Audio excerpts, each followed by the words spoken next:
My son told me. Serve his pregnant fiancée or leave. So I smiled and packed my suitcase. If the child you raised, the one you rocked to sleep fed with your own hands, looked you in the eyes and said you were in the way, what would you do? I smiled. I didn't cry. And I packed my suitcase. Linda Walker, 64. In a quiet town just beyond the evergreen ridges of Oregon. Linda Walker lived in a house that breathed memory. A widow of 10 years her life had slowed, but her hands, though veined and calloused, still moved with quiet purpose.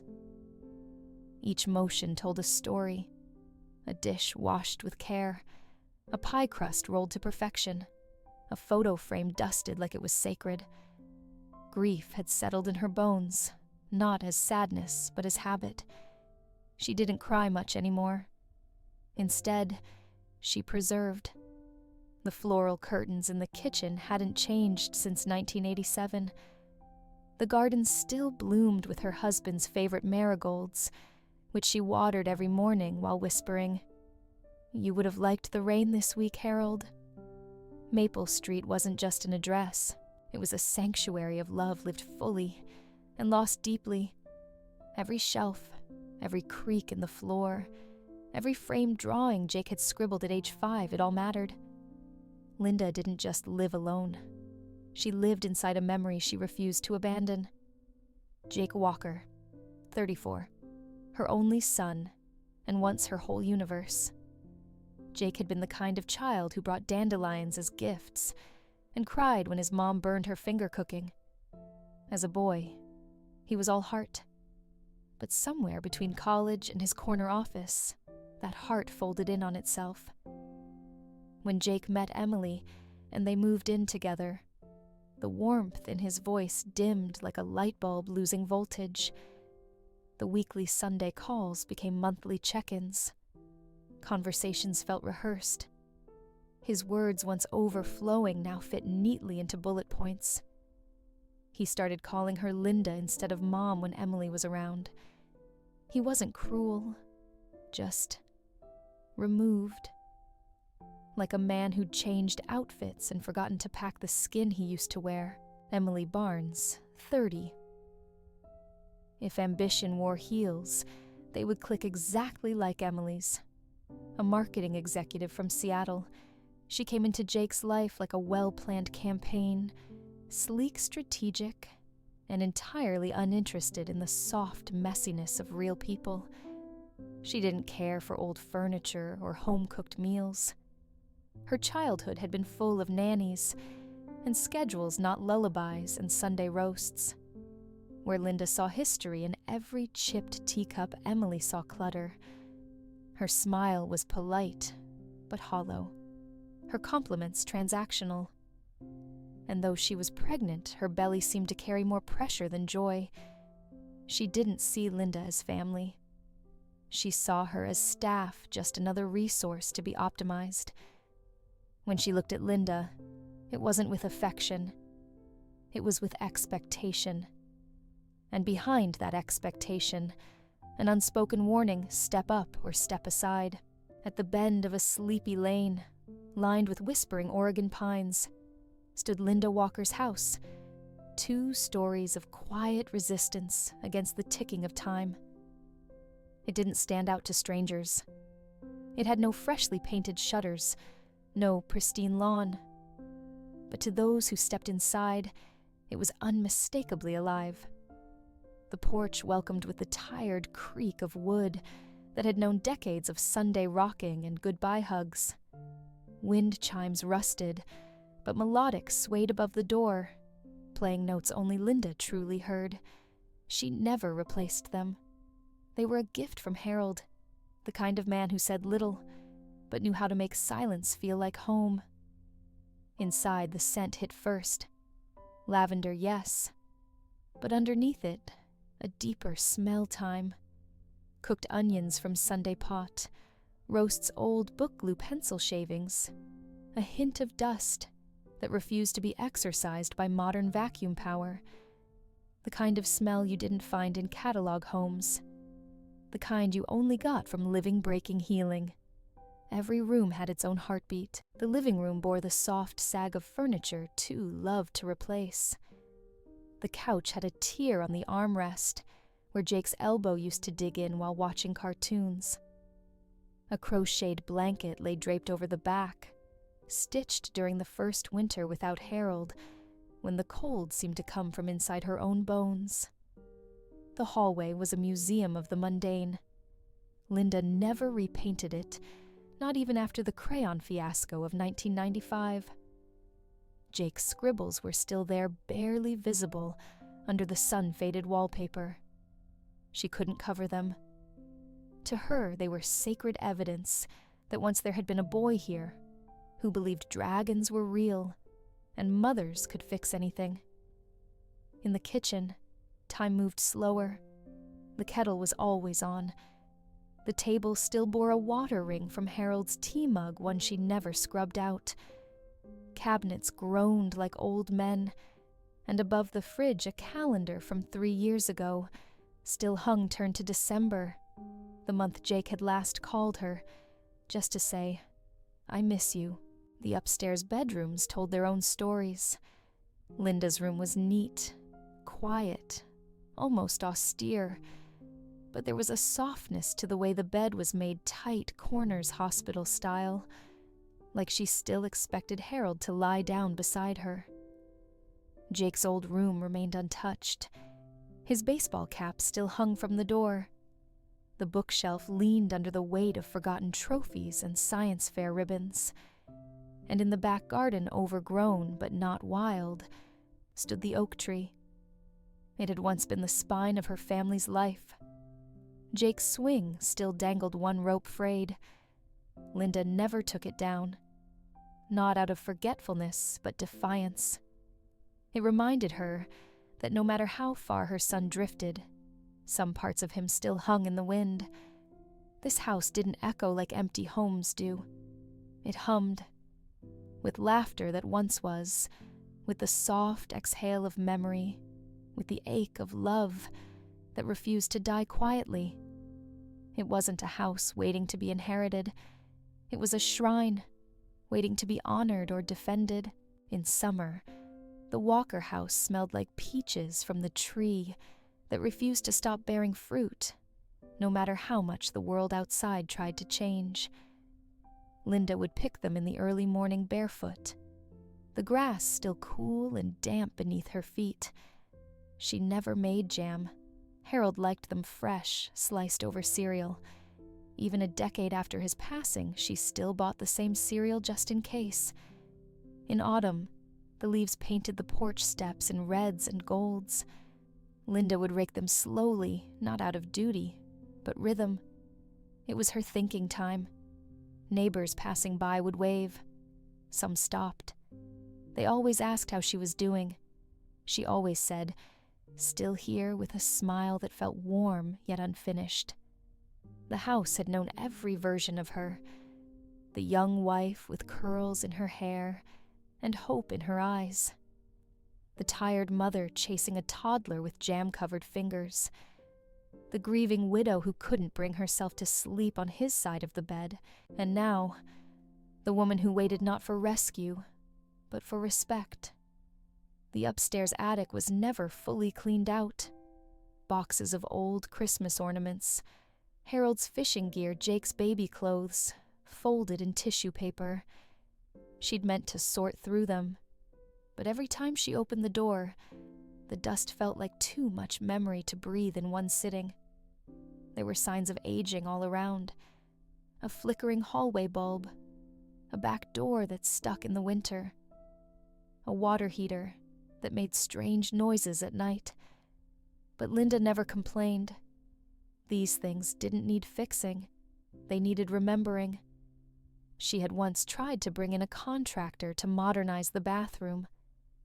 But when he suggested removing the old clawfoot tub Harold used to soak in every Sunday evening, she asked him to leave. "I don't want it new," she said simply. "I want it mine." Even the sounds of the house were intimate to her. The radiator that hissed like a whispering friend, the soft hum of the refrigerator, like a steady heartbeat in the night. The creak of the staircase that always gave her away when she snuck down for a midnight tea. She hadn't installed a doorbell camera. Didn't need one. The house had a rhythm, a pulse. She could feel when something or someone was off. It wasn't just walls and windows. It was a memory keeper, a silent witness to love-lost growth and quiet rage. To Jake, it had become old, outdated, inconvenient. To Emily, it was just real estate. But to Linda, it was sacred. The Walker home stood quietly at the end of Maple Street, framed by towering Oregon pines that whispered with every breeze. It was a quaint 2-story house, with faded green shutters, and a wraparound porch that creaked under memory's not just weight. The flower beds out front bloomed with stubborn joy, lavender wild daisies, and Harold's marigolds planted decades ago, and still returning each spring like promises never broken. Step inside, and the air changed. It smelled of lavender sachets tucked in drawers, lemon oil from polished wood, and the faint musk of old books that had known more hands than most people. The wallpaper in the hallway, a soft floral print with faded edges, hadn't been changed since Jake was 10. Not because they hadn't had the money, but because Linda had refused. That wallpaper had watched Jake grow measured birthdays in pencil marks just beside the coat rack, bore witness to countless sticky fingerprints, and one unfortunate crayon masterpiece no one had ever dared to scrub off.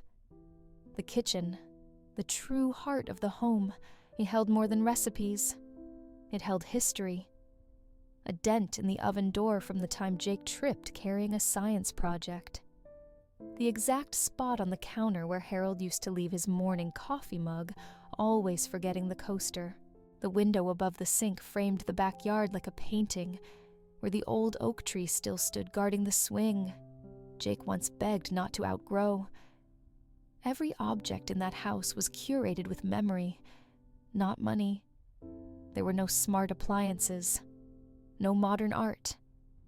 The TV was a bit too small, and the Wi-Fi was slow.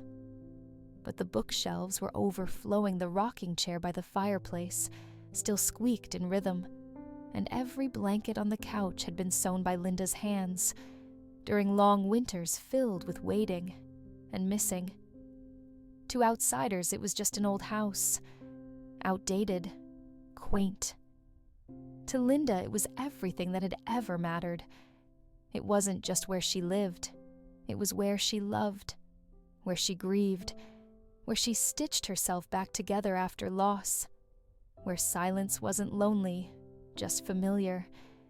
And now it was becoming something else entirely. A battleground. Linda spent the entire afternoon cooking, not because she had to, but because that's how she showed love through small, deliberate acts. The roast chicken had been marinated overnight, just like her late husband used to like it. The blueberry pie cooling by the window was Jake's favorite since childhood. She even polished the silverware, just in case Emily cared. At 6:15 p.m., the doorbell rang. Jake walked in first, his face tired but polite. Emily followed behind with a hand on her stomach and a look on her face like she just smelled something sour.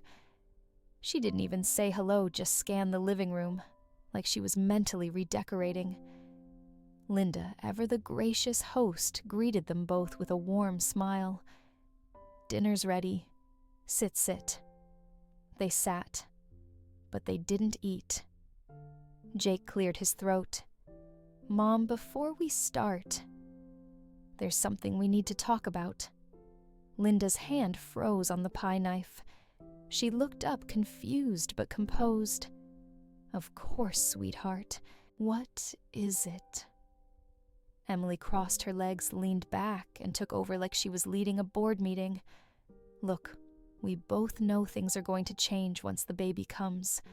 We're going to need help, real help, and we talked about it." Jake nodded, eyes averted. "Yeah, and we think it's best if you stay if you're willing to help out." Linda blinked. "Help out?" Emily didn't wait. "Like full-time. Cooking, laundry, the baby. I mean, it's not like you have a job, and it's not a big ask. You'd be living here rent-free." Linda's smile slowly faded. "I see." Emily continued unbothered.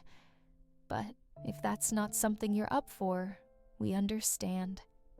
You'd have to move out, of course. Maybe back to that senior community you mentioned once." Jake chimed in, trying to soften the blow.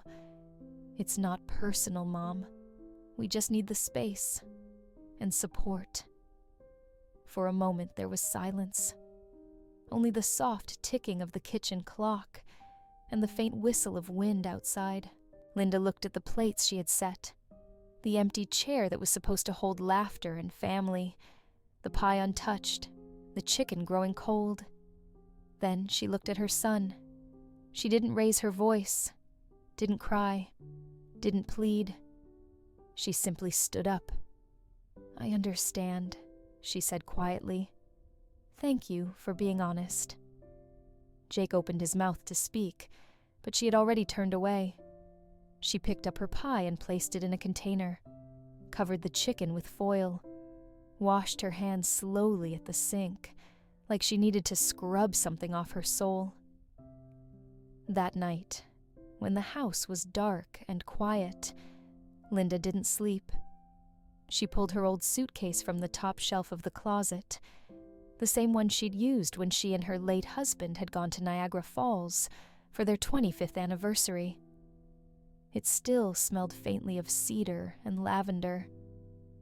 She folded each piece of clothing with care, not because she was rushing, but because she wasn't running.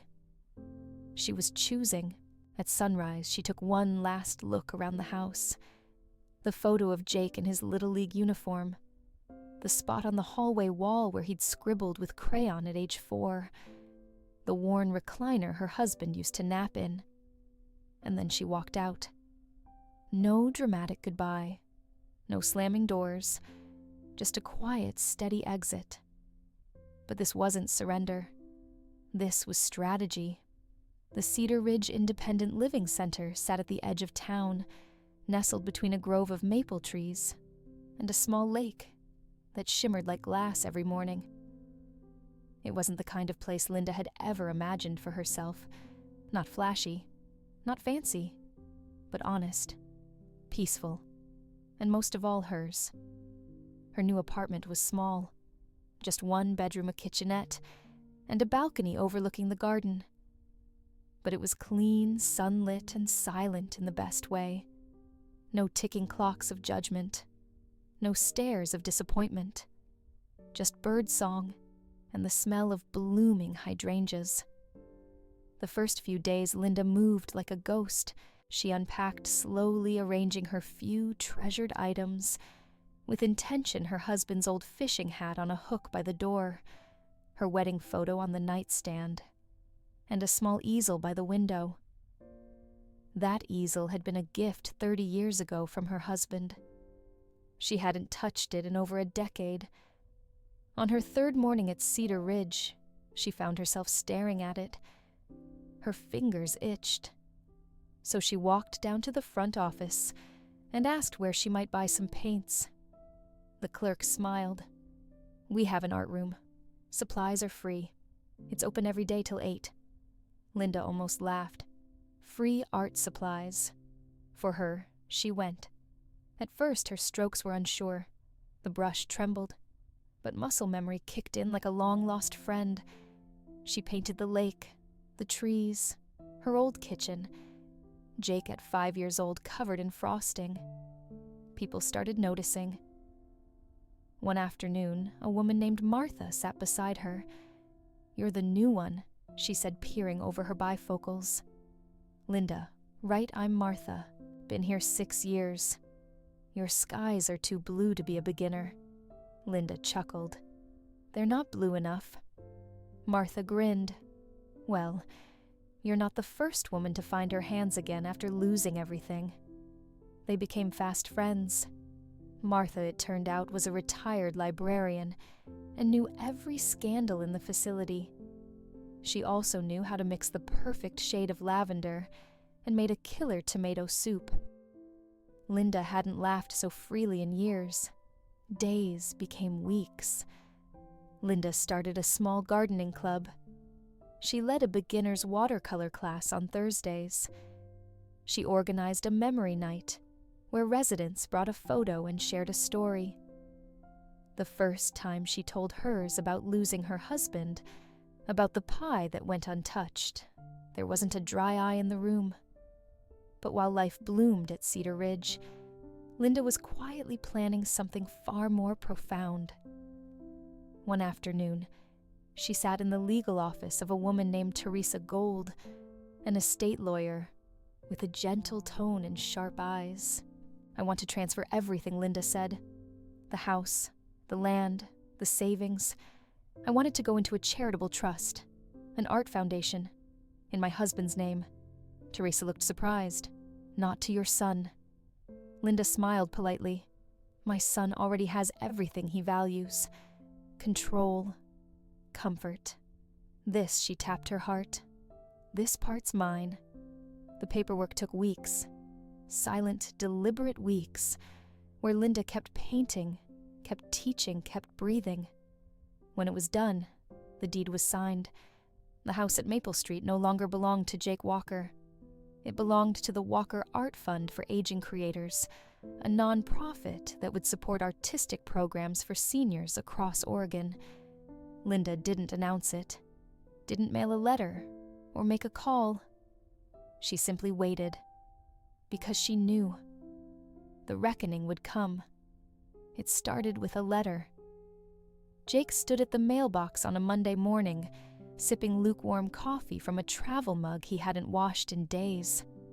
Bills, junk mail, a thick white envelope from a law firm he didn't recognize. At first, he didn't think much of it. Maybe something for Emily. Maybe a property tax update. He tore it open on the kitchen counter. His eyes scanned the words, then scanned again. It was legal notification the deed to the house had officially changed hands. Effective immediately, the Walker home on Maple Street was no longer his. His name wasn't even on the paperwork anymore. The house was now owned by the Walker Art Fund for Aging Creators, a charitable foundation in his father's name. Jake's hands went numb. He dropped the mug. It shattered against the floor. Emily walked in from the hallway, mascara half done, talking on the phone. "Wait, what do you mean the venue's pushing the wedding date again?" She stopped mid-sentence when she saw his face. "What is it now?" Jake turned the letter around, handed it to her with trembling fingers. She read it, lips tightening. "You've got to be kidding me," she hissed. "You told me you were getting the house. You said it was basically yours." It was mine," Jake muttered, his voice flat. She must have done this while she was at Cedar Ridge." Emily was silent for a moment. Then with a sharp laugh, she tossed the letter onto the counter. "You know what? This is exactly the problem, Jake. You don't finish things. You assume things. And you let your mother walk all over you, even from a senior home, Emily, no. Don't Emily me. I'm not about to raise a child in a rental. And I'm sure as hell not staying with a man who gets blindsided by his 64-year-old mom." She packed her bags that night. Didn't yell. Didn't cry.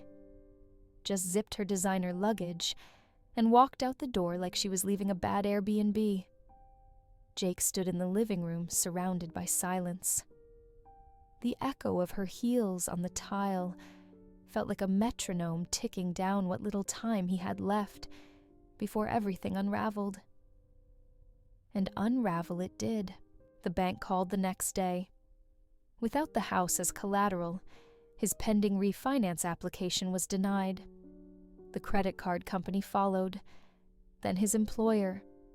He wasn't fired, but he may as well have been. His manager pulled him aside during lunch and said, "Jake, you're distracted. Your numbers are down. If this keeps up." Jake nodded. "Yeah, I know." But he didn't fix it. He couldn't. That week he sold his car, moved into his old college friend's basement, started taking the bus. Every night he scrolled through old photos of the house, the birthday parties, Christmas mornings. That time, Linda tried to paint the guest room and got more paint on her overalls than the walls. He saw himself in those pictures and hated the man staring back in the mirror now. It took Jake 2 weeks to start writing the letter. At first, he tried typing. It felt cold, mechanical, deleted after 3 lines. Then he grabbed a legal pad and a ballpoint pen, the kind Linda used to keep in the kitchen drawer, with expired coupons and rubber bands. He sat at the small folding table in his friend's basement, the only light coming from a flickering desk lamp. The paper looked too clean for what he had to say. The first line was the hardest. "Mom." He stared at it for 10 minutes before writing anything else. Then it poured out messy, scribbled, scratched-out sentences, words, underlined twice, tears falling on the page and smudging the ink.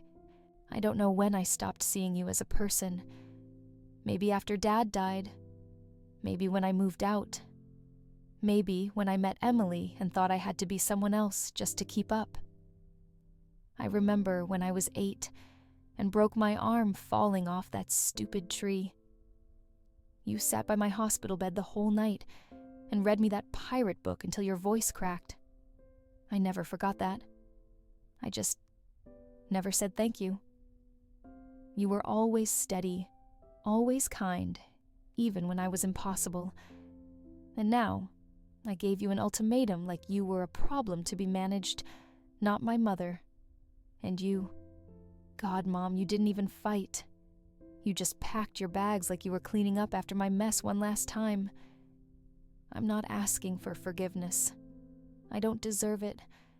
I want you to know that I see you now. Not as the background, not as the caretaker, as a whole person who gave everything and asked for nothing. And I hope wherever you are, you're painting again, laughing again, living like I never let you live when I was around. Your son, Jake, he mailed it the next morning. No return address. Just a plain white envelope tucked inside another with Linda's full name and the Cedar Ridge address he'd found through a quick Google search. Then he waited. Every day he checked his phone. Not that she'd call. Linda hated phones. A week passed, then 2. Then one rainy Saturday, something arrived at the shared mailbox in his friend's apartment complex. A small package, no return label. He opened it slowly. Inside was a framed watercolor painting. It was him. At 5 years old, standing in their old kitchen, frosting on his cheeks, wearing a paper crown from his birthday. Behind him, Linda stood by the stove, smiling, hands on her hips, the light from the window painting her in soft gold. It wasn't perfect. His ears were a little too big. The cake looked slightly lopsided, but it was warm, real, alive. He turned it over. On the back, one sentence handwritten in soft pencil. "I still remember who you were. I hope you find him again." Jake held the frame to his chest and wept. Not like a man defeated, but like a boy finally breaking open. It didn't happen overnight. Jake didn't become a better man with just one letter. Guilt doesn't fade that fast. Redemption doesn't land on your doorstep with a ribbon tied to it.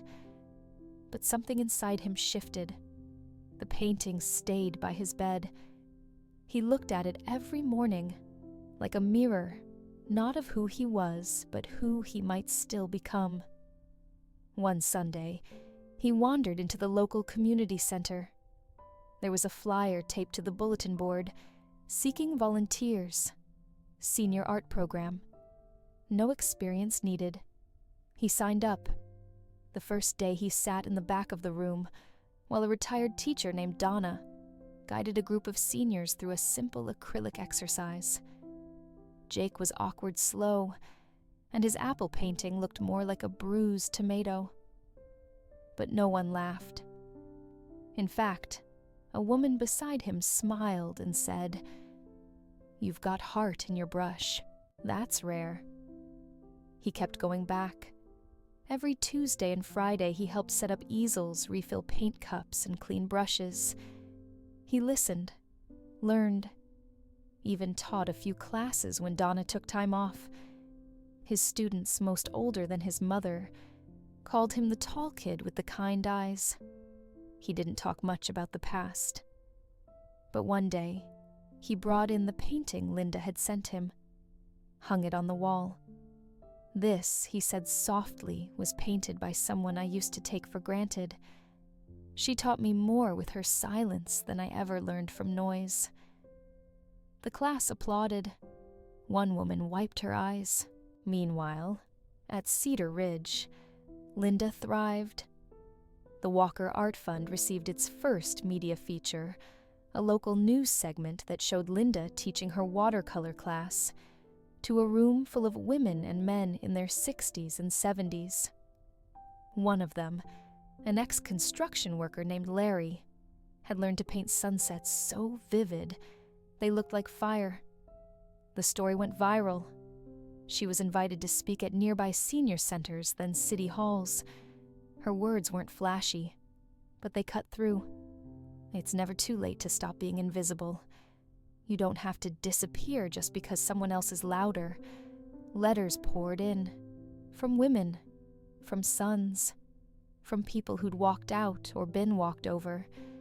She replied to as many as she could. Sometimes with words.